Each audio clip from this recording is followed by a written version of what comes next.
ตกเลย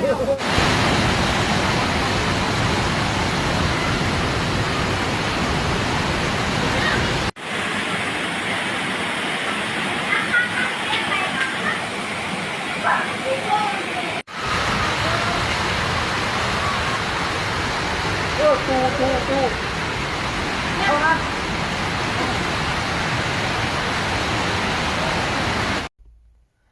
ดวนมือว่านนี่ที28ถนนสายลัดถนนหลวงมุ่งหน้าเข้าสู่เมืองมรดกโลกหลวงพระบางถึกน้ำท่วมไหลสุหลายคนเดินทางไปมาบ่ได้รวมถึงโรงเรียนสร้างคุและ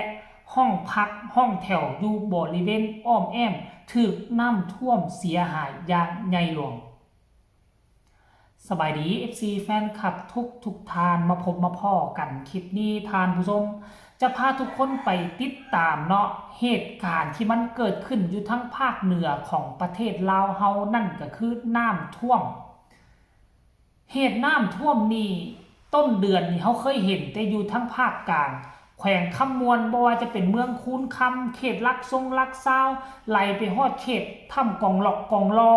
ทาฝลอกทาฝลังน้ำท่วมเบิดยืงขังเป็นเวลาหลายวันก็บ่คิดบ่ฝันว่าทั้งหลวงพระบางจะเป็นอีกแล้วที่ผ่านมานี่เคยมีบ่เคยมีแต่ปีกายนี่เนาะก่อนหน้านี่ประมาณ 4-5 ปีบ่เคยมีปรากฏการณ์แบบนี้จักเทื่อแต่ว่าปีนี้จักมันเกิดอีหยังขึ้นมาในช่วง2ปีนี่นะฝนตกยามใดแล้วมันน้ำท่วมยามนั้นโดยเฉพาะปีนี้เส้นทางระหว่างขวที่1ขวที่2จะมุ่งหน้าออกมาทางบ้านกกนิ้วจะขึ้นมาหาเชียงเงินแล้วก็ออกมาสู่เวียงจันทน์ห่างจากใจกลางนครหลวงพระบางออกมาประมาณ6กิโลเมตรมันจะมีห้วยน้อยๆเอิ้นว่าห้วยขวที่1และต่อมาก็เป็นห้วยขวที่2เขตบริเวณน้ำท่วมที่ทุกท่านจะได้เห็นต่อไปนี่เป็นเขตขวที่2ท่วมบ่ท่วมธรรมดามันมาจากภูเขาพุ่นน่ะมันมีห้วยหองของมันอยู่แต่มันบ่ไปห้วยหองมันเอาถนนเป็นเส้นทางน้ำไหลขึ้นมาท่วมเพียงหัวเขาโอ้ยทุกคนเอ้ยรถใหญ่ไปได้สบายอยู่แต่ว่ารถจักรรถมอไซค์นี่ติ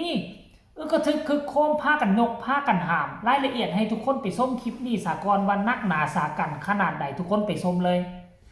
อ้าวฝนตกฟ้าลมฝนตกน้ำเล็กน้ำน้อยน้ำนองเลย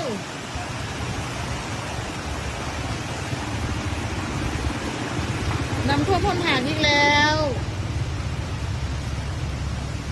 ทุกปีเลยไปสัก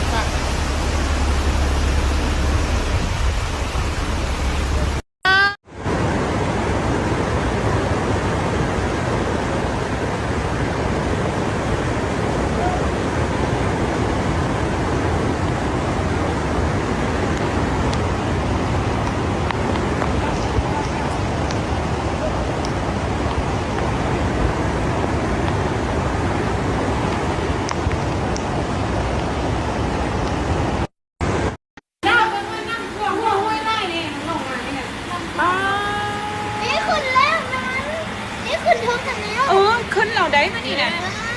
พวกฝากนั่นยังเก็บเครื่องซะนะตายห้องเลยแก้วฮะ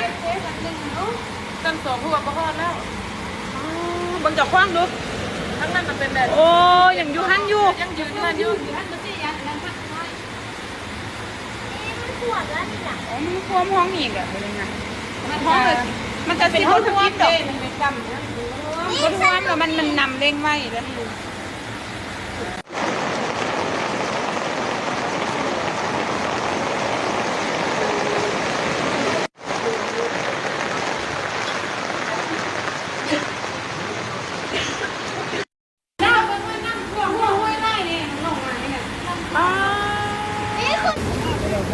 สุดยอ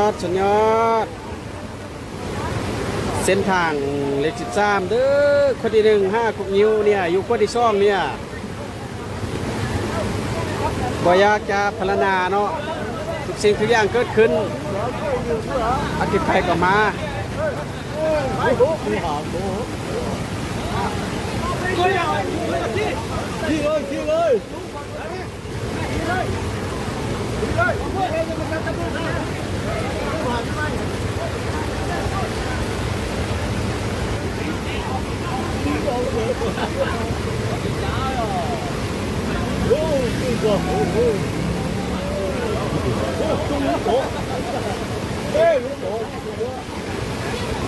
เมื่อเป็นน็อตท้ายนะโอ้ยโอ้ยมีอย่างเทียแล้วโอ้ย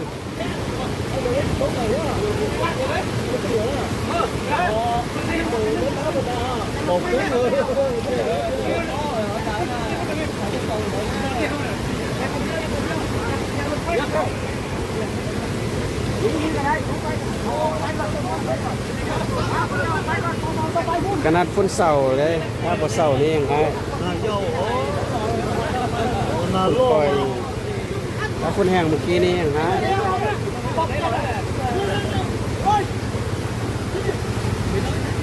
จับมือกันแม่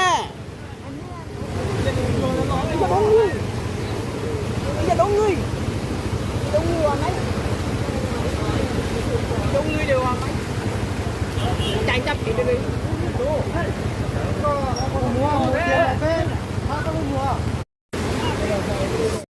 นี่ละเขาเอิ้นว่าดินฟ้าอากาศมีการเปลี่ยนแปลงไปปกติแล้วขั้นก่อนแล้วนี่ว่าสมัยก่อนเป็นอย่างบ่ท่วมเพราะว่าอย่างคนยังบ่ปลูกหญ้าแปลงเฮือนบุกลุกพื้นที่ธรรมชาติหลายเทื่อห้วยหองคลองบึงก็ยังเป็นห้วยหองคลองบึงตามธรรมชาติปัจจุบันนี้ค่อยกับปลูกเฮือนเจ้ากับปลูกเฮือนมีการก่อกำแพงตันหั่นลัดนี่บางที่ก็ไปลัดทางนงทางน้ำจากที่มันจะเดินแลนแมนสะดวกมันก็ไปมาบ่ได้สะดวกมันก็เลยล้นท่วมถนนหนทางเข้ามาและอีกรูปภาพหนึ่งนั่นก็คือพวกเจ้าเห็นบ่เห็นเฮือนเห็นห้องแถวข้างโรงเรียนสร้างคูเมื่อก่อนนี่บ่ท่วมจักเถื่อหาก็มาท่วมประมาณ 2-3 ปีนี่แหละมันเกิดอีหยังขึ้นแต่กี้มันเป็นป่าเป็นดงโรงเรียนละอยู่ติดคลองน้ำบาดต่อมานี่มันเจริญรุ่งเรืองไปคนมาอยู่หลายคนมาตั้งเฮือนใส่ทั้งสองฝากฝั่งคลองนี่บางคนก็ขุดเอาคลองนั่นมากอเป็นต้านเจือนขึ้นสิขุดเอาดินตนเองก็บ่มันเฮ็ดให้คลองแคบลงกว่าเก่าน้ำมามันก็บ่สามารถระบายไปทันได้มันก็เลยยืงขึ้นท่วมโรงเรียนท่วมเฮือนประชาชนไปได้บ่เนี่ยท่านผู้ชมเอ้ยเนาะผู้ใดอยู่มอเขตนั่นก็ให้ระมัดระวังไปปีนี้ฝนมันมาซ่ายาสุเฝ้าดีใจนับตั้งแต่วินาทีนี้ไปฝนจะเริ่มตกหนักขึ้นไปติ๊กๆมองมันเคยท่วมมันจะท่วมหลายกว่าเก่าหลายกว่าปีหน้านี่แน่นอนท่านผู้ชมเอ้ยเนาะขอคนละ1 ไลค์ 1 แชร์ส่งกำลังแห่งใจไปให้ชาวเมืองหลวงพระบางเมืองมรดกโลกเขตน้ำท่วมหนักมื้อวานนี่นั่นก็คือเขตบ้านนาสร้างเวยโรงเรียนสร้างคูและก็เขตบ้านขัวที่2เขตสะลอยน้ำเขตนับตั้งแต่พุ่นใกล้ๆกับโรงงานน้ำดื่ม